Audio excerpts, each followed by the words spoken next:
आज हमारे रडार पे एक इंटरेस्टिंग कंपनी है, सीधे वहां पे रुक करते हैं। आईटीडी सीमेंटेशन और इस कंपनी के सीएफओ मिस्टर एस रामनाथ हमारे साथ जुड़ रहे हैं। रामनाथ जी, बहुत बहुत धन्यवाद सीधी सी आवाज के लिए वक्त निकालने के लिए।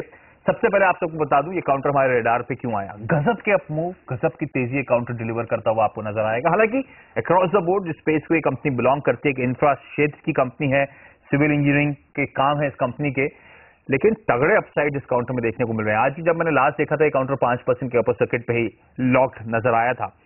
350 करोड़ रुपए के आसपास का मार्केट कैप है इस कंपनी का। प्रमोटर्स का ऑलमोस्ट 70% के आसपास का स्टेक है। सर्किट आपकी स्क्रीन पर इस साल यानी कि पिछले एक साल के रिटर्न्स को मैप करने की कोशिश करूं तो 80-85% के आसपास के पॉजिटिव रिटर्न्स इस काउंटर ने डिलीवर करे हैं और अपने साल के लो से तो ये काउंटर 150% तक के रिटर्न्स दे चुका है और पिछले एक महीने में गजब का मोमेंटम ये काउंटर पकड़ चुका है।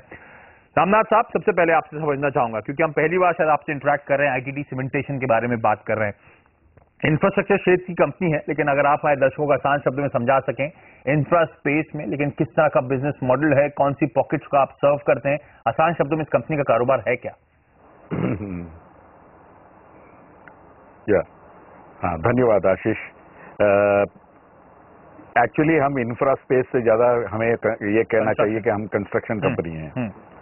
We don't do BOT projects, हम सिर्फ कंस्ट्रक्शन के काम करते हैं और हम सब तरह के कंस्ट्रक्शन प्रोजेक्ट्स में इन्वॉल्व हैं, सिविल कंस्ट्रक्शन के, मरीन में, पाइलिंग फाउंडेशन में, इंडस्ट्रियल बिल्डिंग्स में, फिर tunnel projects, MRTS, urban infra में काफी काम करते हैं। तो अक्रॉस द बोर्ड हमारा प्रेजेंस सब में है। एयरपोर्ट में कोलकाता एयरपोर्ट टर्मिनल बिल्डिंग हमने बनाया, हमारे पेरेंट कंपनी ने अहमदाबाद एयरपोर्ट बनाई, तो हमारा presence across all the segments है। इंटरेस्टिंग, आपने पेरेंट कंपनी की बात करी, मैं पढ़ रहा था आईटीडी इंडिया सीमेंटेशन जो कंपनी है Thailand based Italian Thai development public company की एक सब्सिडरी है। 70% के आसपास उस प्रमोटर का इस कंपनी में हिस्सा है। ये जो प्रमोटर है एक्चुअली इनका बैकग्राउंड क्या है, क्या काम करते हैं, ये किस हद तक फिर ये आईटीडी सीमेंटेशन इंडिया को बेनिफिट होता है? कोई टेक्नोलॉजी नो हाउ ट्रांसफर होता है फॉरेन पेरेंट की तरफ से? अपेरेंट बेनिफिट्स विदेशी प्रमोटर के क्या है? विदेशी प्रमोटर थाईलैंड के सबसे बड़े कंस्ट्रक्शन कंपनी हैं और काफी साल से वहां कर रहे हैं। थाईलैंड ही नहीं, उनका 47% जो है revenues comes from south east Asia, सब तरह से आते हैं।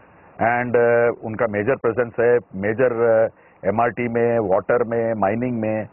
एंड ये उनका लास्ट ईयर का रेवेन्यूज दिसंबर का करीब 8,500 करोड़ था। तो 22,000 एम्प्लॉइज काम करते हैं वो कंपनी में, तो काफी बड़ी कंपनी है थाईलैंड में। ओके। एंड उनका स्किल सेट्स द्वारा, उनके टेक्नोलॉजी के द्वारा हमारे कंपनी में 10 साल से वो शेयर होल्डिंग कर चुके। 2004 में उन्होंने स्कैंसका से एक्वायर किया था मेजॉरिटी शेयर होल्डिंग हमारी कंपनी में।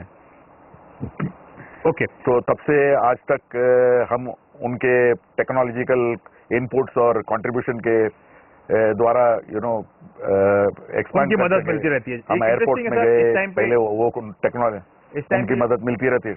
इंफ्रा जो और cement construction MRT project Delhi में काफी प्रोजेक्ट्स किए हैं, अभी चल रहा है। ओके, तो काफी मदद मिलती है पेरेंट कंपनी जो कि थाईलैंड बेस्ड है और साउथ ईस्ट एशिया की एक दिग्गज सीमेंट कंपनी कंस्ट्रक्शन कंपनी है। तो मैक्रो स्पेस पे आपसे अब फोकस करना चाहूंगा। आपके कंपनी कारोबार को समझा था, लेकिन कहा जा रहा है कि मैक्रो एनवायरमेंट, मैक्रो सिनेरियो जो है इस समय खासा इंप्रूव होता हुआ नजर आ रहा है। क्या वाकई, क्योंकि आप जमीनी हकीकत ज्यादा जानते होंगे, बेहतर जानते होंगे, क्या वाकई थिंग्स आर लुकिंग या shaping up for the better? क्या आप कॉन्फिडेंट है इस टाइम पे आउटलुक को लेकर, या फिर अभी भी कहना चाहिए it's too early to take a call?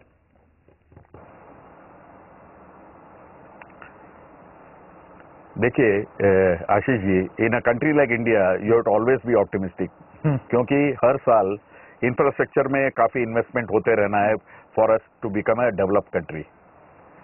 तो इस वजह से तो हमें ऑप्टिमिज्म तो होता ही है, हमेशा है। काफी सालों तक इंफ्रा इन्वेस्टमेंट्स चलते रहेंगे इंडिया में, तो इस वजह से लॉन्ग टर्म तो ऑप्टिमिस्टिक होता ही है हमेशा।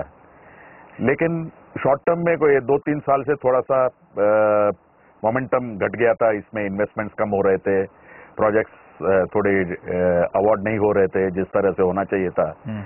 तो वो सब थोड़ा एड्रेस हो रहा है ऐसा लग रहा है। But for ground reality to change, आप जैसे बोल रहे हैं, many things have to still happen, but sentiment बदल गई है, सरकार बदली है, तो मेरे ख्याल से थोड़ा सा उसका इम्पिटस मिलेगा इंडस्ट्री को आगे जाके।